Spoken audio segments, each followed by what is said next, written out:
The Moral Landscape by Sam Harris. Most people don't think that science has anything to do with questions of morality.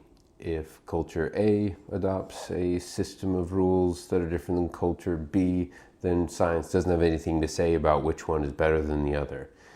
Sam Harris, with his background in neuroscience, makes the case in this book that actually it does. He makes this point by bringing up extreme cultural examples where they live by rules that we can all generally agree we would not want to live in. He refers a lot to well-being, and these rules that some of these cultures operate by are not conducive to human happiness, to human well-being.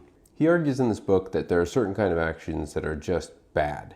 And it doesn't matter if in a religious framework they're argued as morally good. They're still scientifically bad. There's a neurological cause and effect to all of our actions. And this is the reality of a moral landscape that he's referring to in the title. Can't choose the effects of our actions. There's neuroscience at work here, and we can't just ignore that. So the obvious question I have when reading this book is, if you talk about science determining morality, then what is this metric that you're looking at?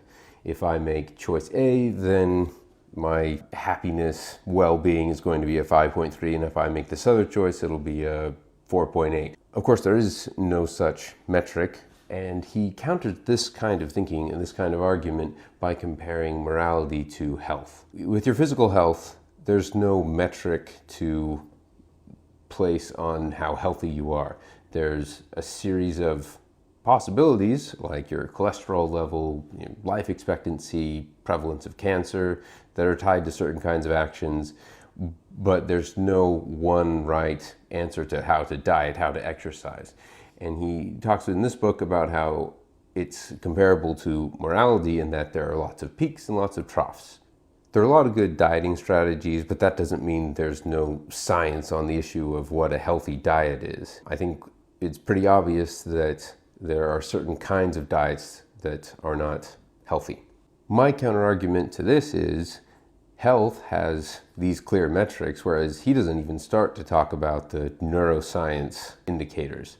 And he does bring up the problem in the book that if you could isolate the variables that correlate to human well-being and human thriving, then any of these things could be altered artificially through drugs or whatever else, which I don't think anyone sees as the proper solution to any terms of morality. In the end, this book doesn't have many answers, and to be fair, I don't think Sam Harris meant this book to be full of answers. I think he meant it to be a philosophic preamble to a very dense, lengthy textbook that gets into all the neuroscience that he just alludes to in this book.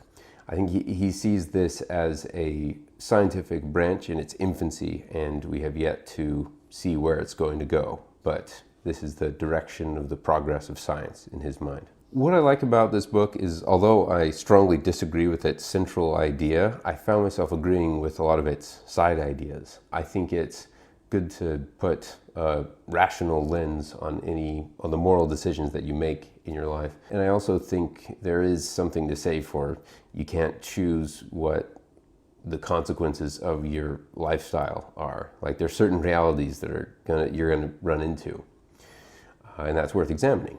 I think we all know this on an intuitive level, but it's strange to me that in this book that's talking so much about science, that he relies so much on the common sense of the reader, which isn't exactly scientific.